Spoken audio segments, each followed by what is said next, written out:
Welcome to Real Flix Reviews. We're like a book club for people hate reading. This week it was James's pick, so we're doing the movie Requiem for a Dream, made in 2000. And we bring you movie news at the end of the program.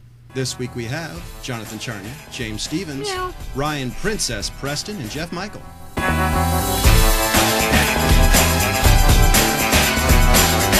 Welcome to Real Flix Reviews. Like I said in the opening, we're doing Requiem for the Dream, and according to IMDb's usually amazing description, it's the drug-induced utopias of four Coney Island individuals are shattered when their addiction becomes stronger.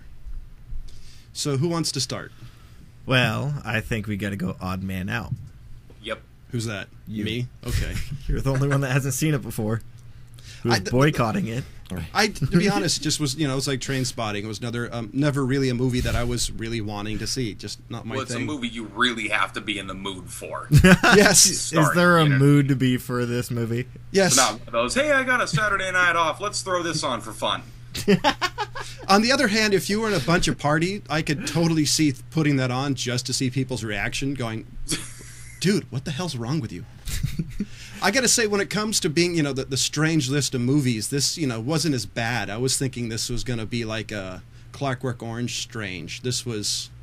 This was Requiem for a Dream strange. Yeah. Well, I think for its time. Luckily the strangeness was set sort of in a drug-induced world, so it had a context. Yeah. But it actually makes a lot of sense if anybody's had friends with drug problems. This totally makes more sense.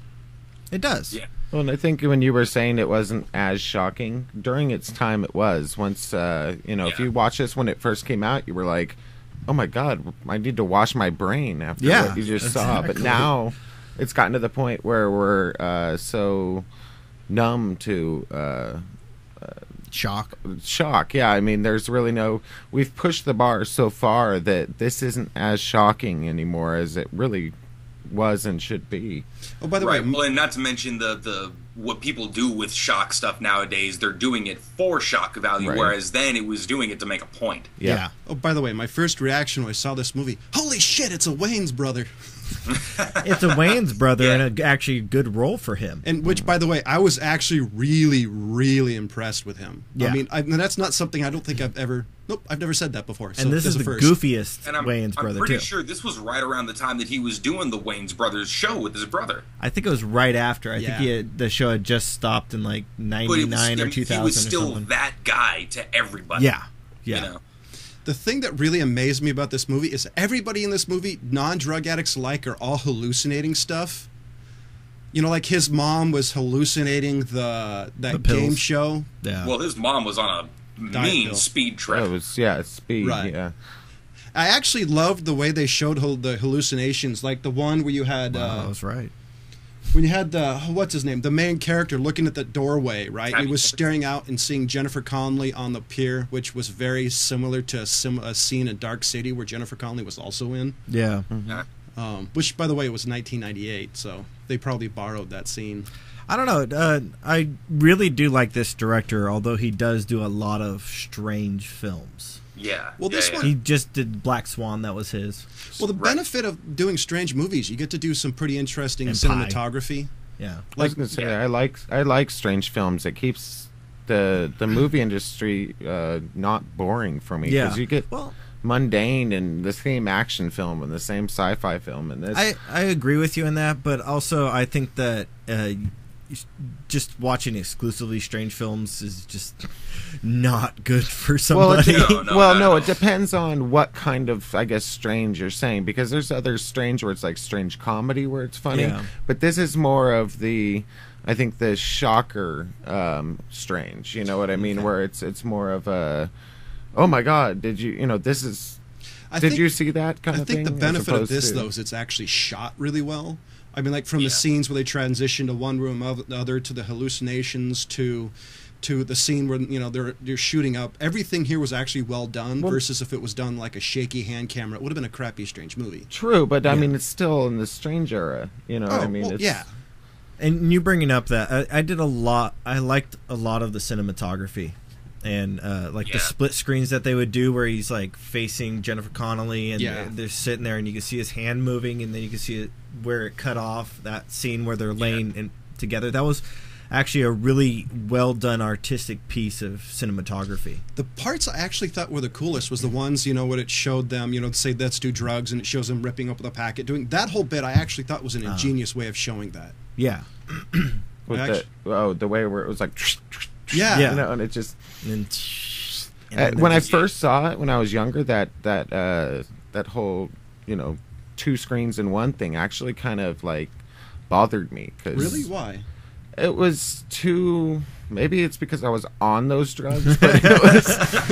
That might do it. It's like, dude, it doesn't do that to you. Off those drugs. Yeah, right? This is one of those movies that you watch and you go, what the hell was I thinking of doing those drugs? But right. This movie... it's not a pro-drug movie. It's anti. Yeah, definitely. I don't know if I would say anti. It's more like, if you do this, this is what's going to happen. Which is anti. Yeah, I would say I agree with John. It's and you. I think it's anti-drugs in the sense that it shows you the extremes of where the drug addiction can take you, and that's one of the things I really liked about it. And how quickly your train of thought can lead you to that point. Oh yeah. Like, I mean, Jennifer Connelly's character going all the way to the point of being a whore for drugs.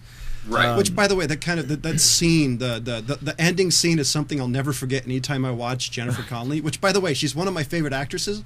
But yeah, she's great. She kind of that scene kind of ruined me for a while. But then you Jennifer also Connelly. see Jared Leto's character, the Harry. Yeah. Who is that guy. He gets to the point where he got his arm cut off. And he's still going through the withdrawals. Which I think his story out of all of them was like the least... tragic? The least tragic and the least... I don't know. I just didn't really care about his character as much as... as his mom. Yeah, his mom did, you know what? That was one of the best jobs. I mean, that's pure insanity right there. Yeah, Ellen Bernstein she did freaking nailed job that whole on that movie. That was one of the greatest movie transformations I think her I've ever red seen. dress and her just dysfunctional red hair and her just psychotic attitude was great. I thought the scene where she started grinding his teeth, I thought that was the one scene that really got you to kind of like Jared Leto's character.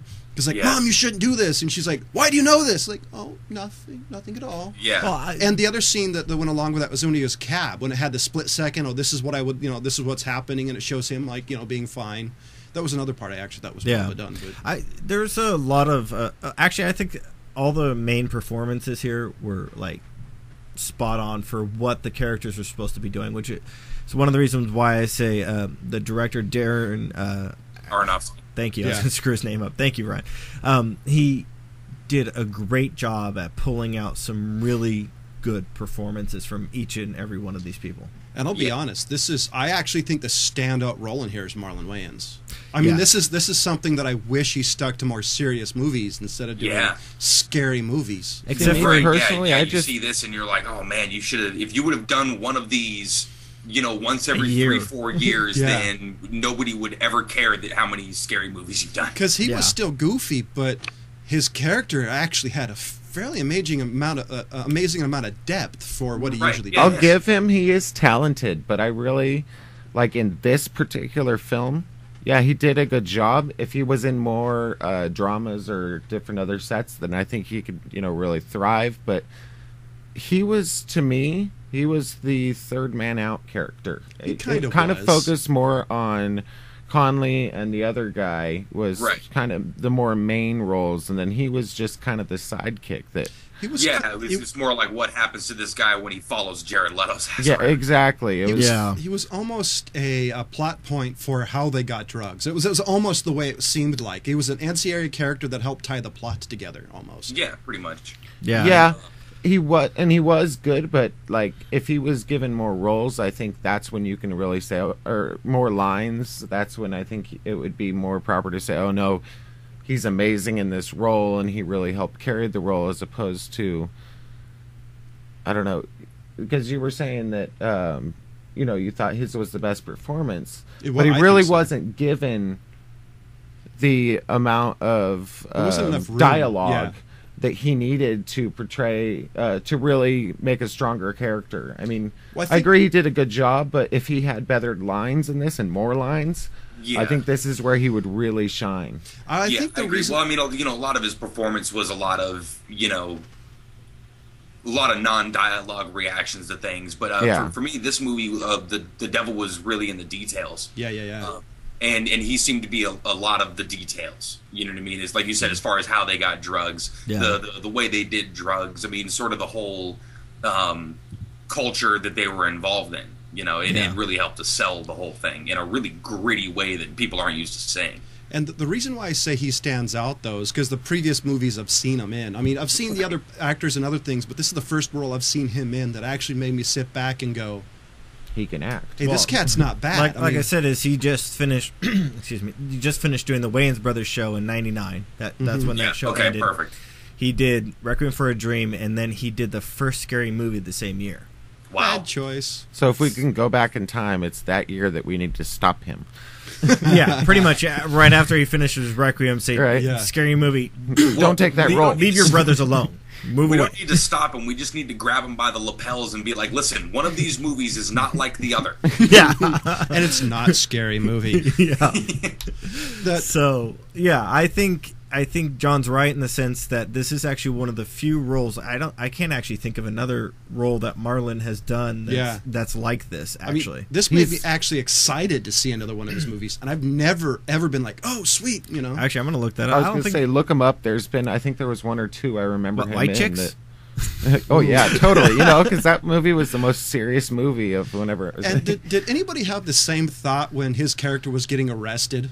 As soon as they saw that, it's like, holy crap, they busted out POV camera. And then every single time one of them got arrested or in trouble, you saw the face POV camera. Yeah. I think that was meant to show the expression, though, that, you know, of what, him getting arrested. Everybody here knows somebody's getting arrested. Well, no, I know, but it's like the dawning of you're caught. You know, it's like, oh, actually, a lot of the cinematography, and like I was saying before, like sort of the lack of dialogue is their reactions, but it's shot in such a way that where you're just kind of watching the wheels turn in all their heads, sort of based on the context of everything, and it really sort of leaves a lot to just the audience to kind of, you know, understand what's happening. You know?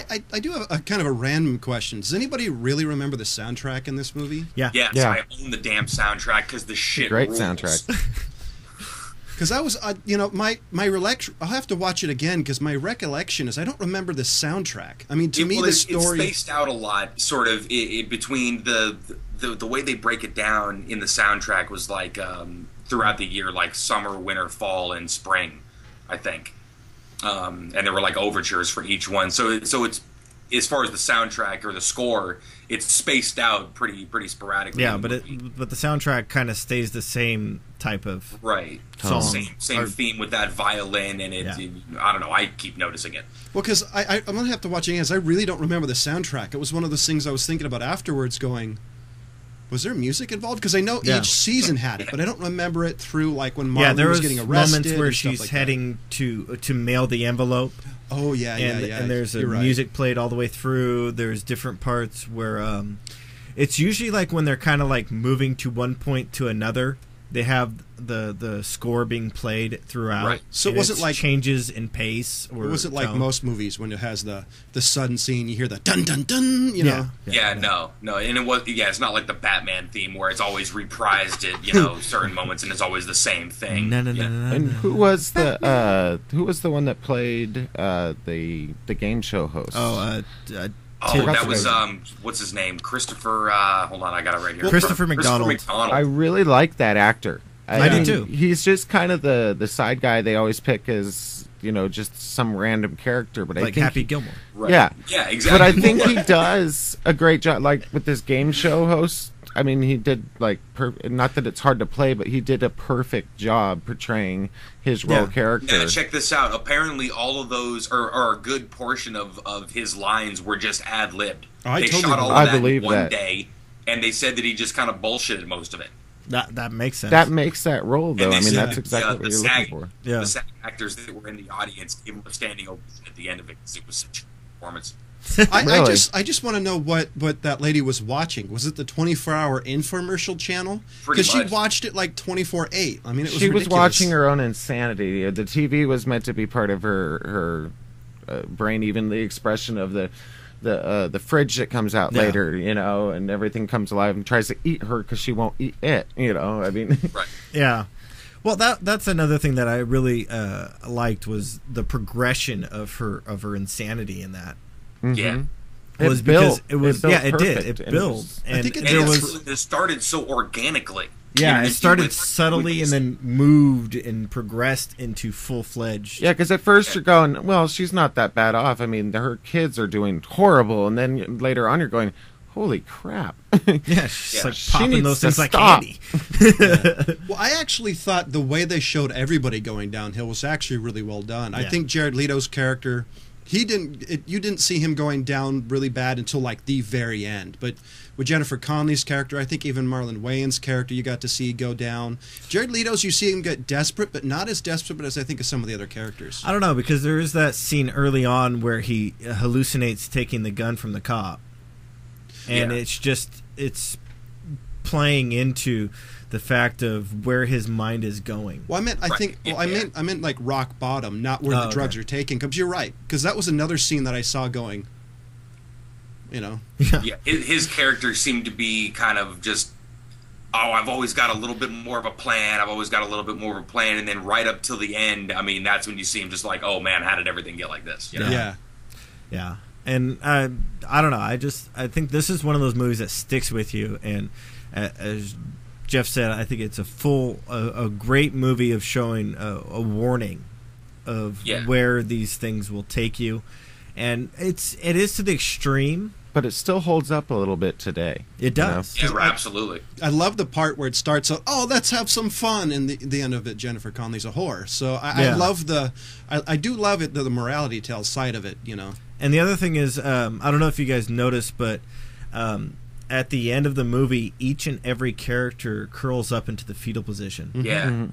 And I mean, Connelly's cuddling their drugs. I'm surprised you haven't said anything about the color in this movie too. Yeah, because the color, the color, right? I mean, the color is a very big, as Charney would say, actor in this film.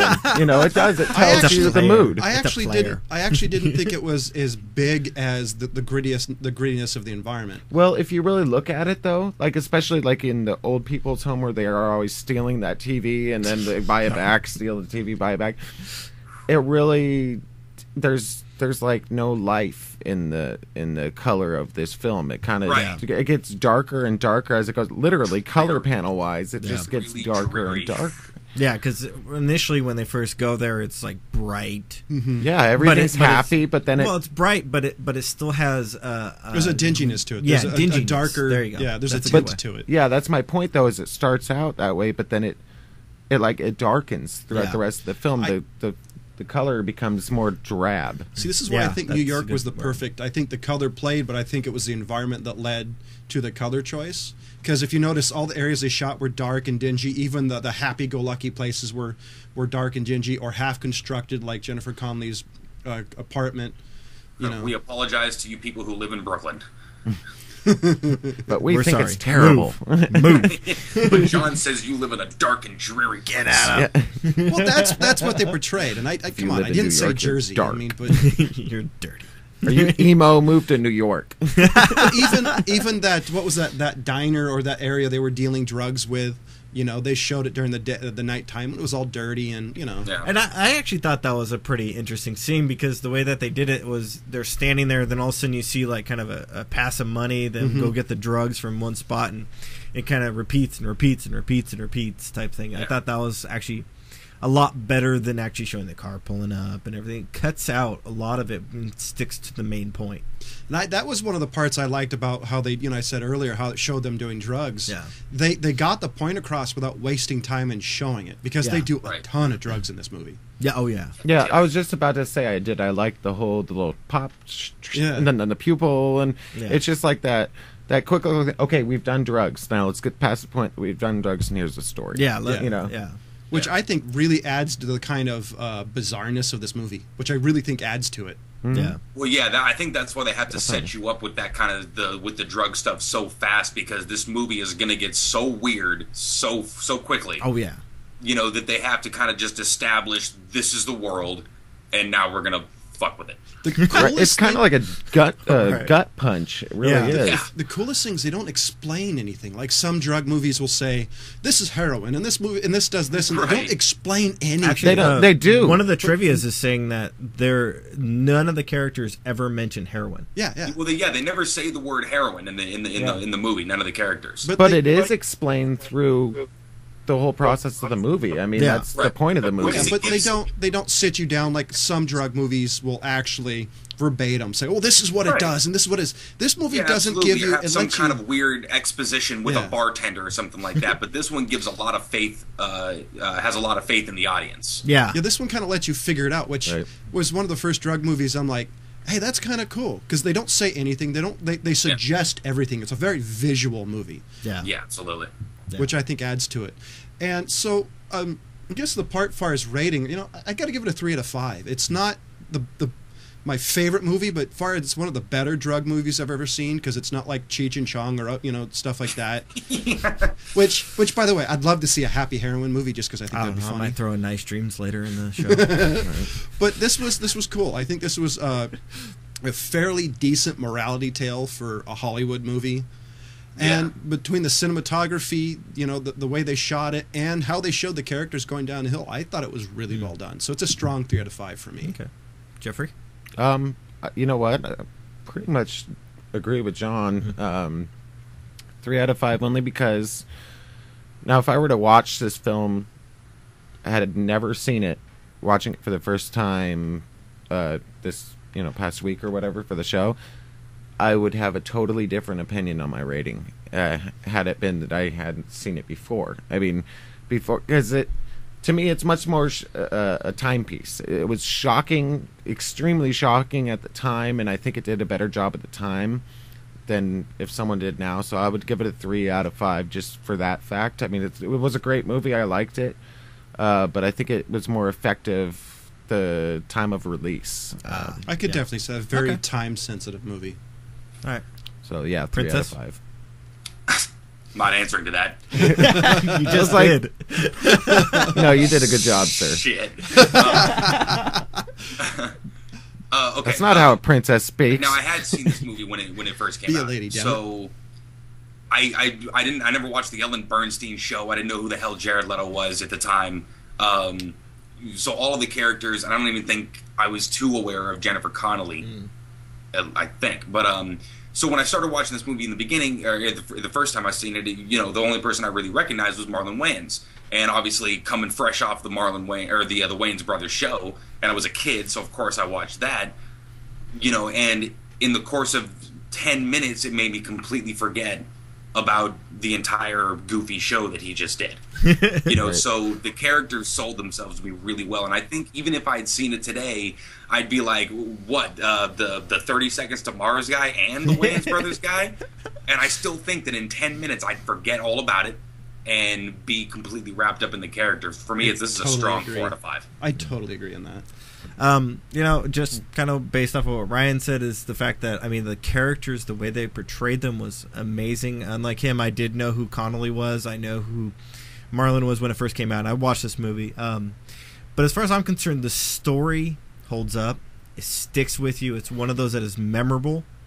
And that goes into the actors, the directors, even the cut, the editors, everything in this movie sticks with you. And even if you don't want it to. Yeah. Even if you don't want it to. Right. And based off of that... It's like a Requiem for a Dream. It makes such an impact on anybody that has ever seen it that it's a strong 4 for me. Just based on the fact that, the story, the everything. I just think it's a movie that makes an impact. So definitely. The question is, if you don't see it for 5 years and you watch it 5 years from now, would you remember everything about the movie?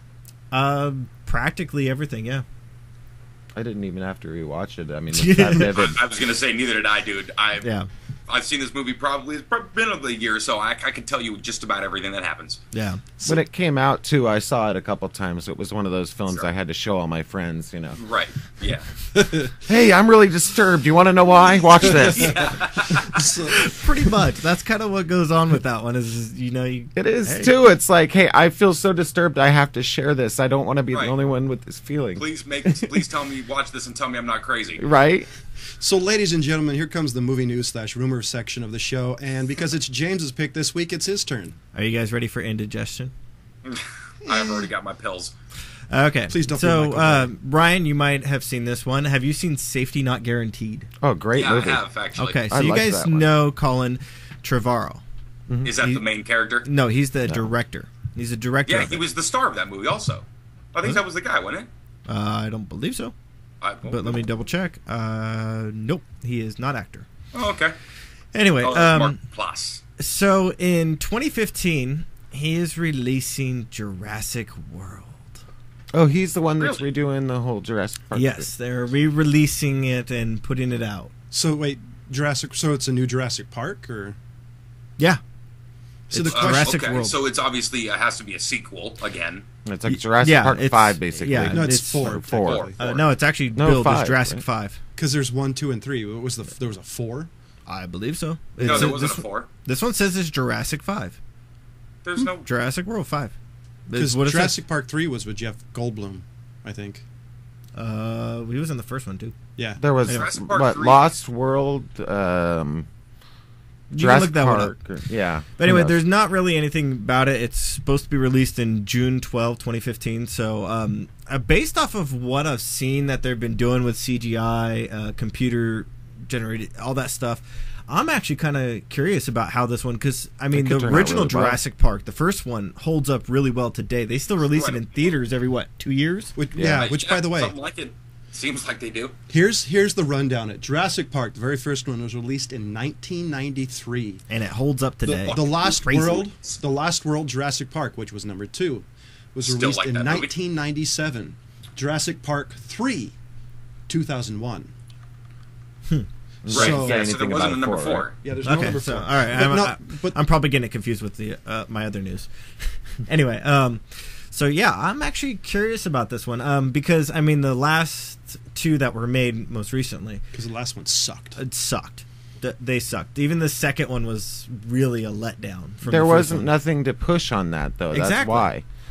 This So- is like they have to bring it back, otherwise, it's dead. I do hope that they bring back the little girl. Yeah, I want her and the boy, at least the little girl, because she's to me is the one character that for some reason I always remember. That would be Is great it the if they're Jell-O both like scene? Indiana Jones types running through the wall. What was Right, it was more I of the agree, scene when Ryan. she was on the computer saying, "I know this," and it was Oh. some Yeah. very ugly, But the- hideous-looking GUI system. They had her Yeah, grow Lex up and in the Tim, other if I'm ones, not though. mistaken. yeah, but I'm actually very curious to see how they're going to portray this one. What they're going to do with it. If they're going to try to re-release it as the first one, just redo the story. This or has what? got to be a Well, I whole mean, new after one. the third one failed so bloody miserably, for them to even write a script and get it sold, I mean, it has to say something. Because it's Yeah. all based on the third one, because everybody still says, "Wow, that movie holds up." I was just about to Third say one? that's The where third one? The first one. Okay. one. Excuse Oh, yeah, me. the first one is still amazing. I mean, that's that one. that's where I think And that's they're over 10 saying, years look, old. this is the Jurassic Park franchise. If we do this, we have to do it right. I think is what they're saying Yeah. this Right, time well, with it. conceptually, it holds up Exactly, so well. because Yeah. it's the easiest film to make billions of dollars off of if you do it right. Yeah. Because everybody's going to go see it sight Right. unseen. You don't have to know a thing about it to be like, oh, new Jurassic Park movie. Ah, new dinosaur movie, Well, exactly. at least Right. at least it's not made by Michael Bay, because otherwise you'd have dinosaurs exploding. And then they'd be dressed as Ninja Turtles, Trying but they to- wouldn't actually aliens. be Ninja Turtles. They would be dinosaurs. mutant turtles. well, trying to find Colonel Schroeder. Right. Yeah, so I'm actually excited about this one just to see what they're going to do. We got to wait a couple years for it, but I'm very curious to see what's going to go on with that one. Interesting. I mean, Isn't it? I understand that after a certain period of time, you have to do something with a franchise just so you don't lose the rights to it. No, you don't. No, yeah, you do. Like, in terms of you have to do something with it in some stage of production with something you know, just so the rights don't revert back to such and such. There's no reason to make like Lethal Weapon 12. I mean, you could let it die. You could, but when this kind of a thing where they, you know, in a world where they made rides off of these things at amusement parks. True. Yeah, they're gonna keep pushing it. And they probably are coming up on the wire for it. Like, oh, let's do something now. They're gonna beat it. They're gonna beat it to death till that dinosaur evolves. Oh, come on! Look at what Fast and Furious we're on now. What, 5? No, Seven. Oh my God! See, that's how terrible that is. Just came out. So Yeah, what was your other news? Okay, my other news is so did you know that Arnold is back? Yes. Okay, so you did know that he is billed for the Terminator coming out in 2015. Unfortunately, it's going to be the geriatric Terminator. Now, what I'm curious about is the director for this movie has no movies to his name except for Thor. What is it? Dark World? The Dark World. So it's which is coming out this year. He has not done movies. He's only done TV shows. He's done like The Sopranos, Game of Thrones. Who's involved in it? And let's stop Is Cameron about that. Obviously, he knows what he's doing. Well, I was just about to say. Well, the he's also got the Emperor's New Clothes. Well, here's the main question is who's... the Emperor's New Clothes or the Emperor's New Groove? Yeah. New Clothes. Oh. Damn it. Well, here's the question. Who's involved in it? Because if it's Cameron or so the other ones, I think that's going to be a bad thing. I didn't see Cameron in here. Hold on, let me pull back. James Cameron is a writer. See, this is what I'm worried about, is because the last 24 Terminators sucked. Okay, well, hold on. Let me throw some shows at Ryan, because I know Ryan's seen some of these. Some of the ones that he's directed is Oz. He did 2 episodes of Oz. He did an episode of 6 Feet Under. Wow. Yeah. He did an episode of Carnival. Carnival? Carnival. Yeah. That was amazing. He did 2 episodes of Deadwood, They only had, Lost, like, 3 Rome, seasons. Sopranos, Law and Order. He's done a lot of So this guy's made his rounds on every good TV show in the last 15 years? So Pretty much. So this is Question, his first though. long format Question. movie. Yeah. That Carnival, was that the one that they put out only 2 or 3 seasons Correct. of? Yeah, Yes. that's the It's one. such an amazing Isn't show. it? That was It's a really such an great amazing show. show. Anyway, but my only really hesitation on this one, and from what I understand, they're revamping the whole industry of Terminator. Damn it. Yeah. So, but my real Can't they just terminate it? That's what I'm thinking. My real apprehension is Arnold. Why is Arnold in this? Because he was He's original like 80 and everybody... years old now. Seriously. I He's think 60, but still, like. But it's released in 2015. nobody wants to see him with his shirt off doing the flexing muscle thing. I mean, give me a Yeah, break. this is built for Well, July. I mean, July 1st. Obviously, 2015. everybody's going to expect, like, oh, it's going to be Arnold doing the shirt off. So I'm sure they're not going to go that direction. Oh, yes, I they have will. to turn the heart monitor off. I'm What is he- walking You know what they're through going to do is they're going to Magna do like they did the first 2. Is you see him and they're going to do "Bad of the Bone" by George Thorogood and the Destroyers. Dun dun dun dun. Well, I'm curious. Like, what is he supposed to? He was a T1000, right? Yeah. What is he going to be like? An age T1000 all of a sudden? I'm serious. Right? Like, I didn't know that's those robots the only thing is age. how do you account for that? They're gonna say, like there were versions of the T1000 that magically somehow got older because of blah, I blah, know blah, what he blah. is going to be. He's At going least to be his the English age has John gotten Connor. Speaking of like the... Oh, kill me This with is a what spoon. John Connor looks like. Well, this is another one of those series like Jurassic Park where they just need the right film to spend the money on. I think that's what it is. It's like it has to do with the time. That's why 2 and 3 are going to suck. But usually if they've made it to 3, if they're going to make a 4th, if they don't want to flop, they have to basically, in my opinion, put all their money into number 4 to make it badass so you can continue that franchise as opposed to making I actually think Terminator the next film. I think Terminator is different because I think everybody likes T2 a lot better than the first one. But I like- think that's rare. But you're right. But that's because of the special effects at the time. Right. When it came out, Exactly. it was like Jurassic Park, where it was like, oh my god, this is such pretty to my eyes that I don't know, But unlike Jurassic Park, they don't do theater releases every 2 years. T2 was like one of the biggest theater releases. No, Everybody I meant loved that like movie. after a certain amount of Oh, I time. see They what you're still saying. released Jurassic Park. I think they released it in theaters, 5 months ago? Are you sure The first one again. You sure Yeah. everybody just didn't want to see Edward Furlong? They've been doing it in 3D now, is how they're releasing it. Yeah, I don't know. This one, after Pacific Rim Elysium, District 9. I mean, the stuff that they can do. Right. Yeah, I agree. As long as lots the story's good, then you don't have to worry about it looking good. But the last Terminator was what, 3 years ago? They did the final Christian Bale. The final Terminator, and that one was such a letdown. It was a little bit. The previous two. It was a little bit of a letdown. I mean, look, I'm a fan of the franchise. All right, so, ladies and gentlemen, next week is Ryan's pick, and Ryan, what movie are you going to make us watch? This is not making you watch, and hold on, let me find the year, because I don't remember. I was going to say what he's looking. Okay, I'm doing a 1986 movie starring Will Wheaton and River Phoenix. Oh, wow. Stand By Me. You should have Stand By Me? Stand By Me. Oh, the Stephen King written one? Oh, that's a great movie. Yeah, based on a Stephen King novel. Oh, great. Good choice. 1986. And that was 86? Does not play like it's in the 80s, so you're welcome. I was going to say, 86? I'm surprised it's not older than that, actually, to tell you the truth. I actually was surprised, too, but, yeah. Great movie. I mean, come on, Ryan was, 1.5 when the movie came out. Correct. Yeah, he was big pimping. Big pimple. Not yet. So, ladies and gentlemen, I wanted to remind you guys that we do have a Facebook page, so please do us a favor. Go like it and tell us what movie you would like us to review, or if you have a comment, let us know. And since it's the end of the show, I want to remind you that I gave Requiem for a Dream a 3 out of 5. James gave it a 4 out of 5. Ryan gave it a 4 out of 5. Jeff gave it a 3 out of 5. And we'll see you next week. Goodbye.